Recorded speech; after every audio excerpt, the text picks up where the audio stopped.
yun, no? Bukod sa pagiging, performer, di ba, host, product endorser, pinasok mo na rin syempre ang negosyo. Ang negosyo. Yes. Ito naman, I think nakuha ko yan kay Mami. Si Mami masipag magnegosyo. Siya ba yung enterprising? Yeah. Actually, si Mama kasi, dati pa yon, alam mo yung, nung nag-start yung dad ko, siya talaga yung head.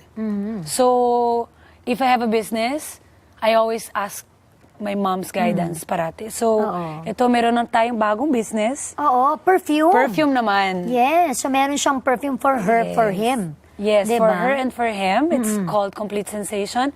And, well, So, may nag-start mga different ako- scents sila, syempre. yes, oo. they have different scents. Nag-start ako maging endorser sa kanila and then pumasok din ako sa Eventually. business nila. Nandun ka na rin sa business nakita nila. ko yung potential.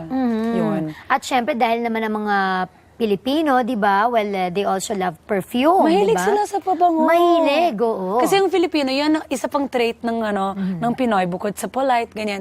Mabango ang mga Pinoy. Oo. Bukod sa, naliligo kasi talaga sila araw-araw. And they think na yung mga mapuputi, hindi naliligo or something.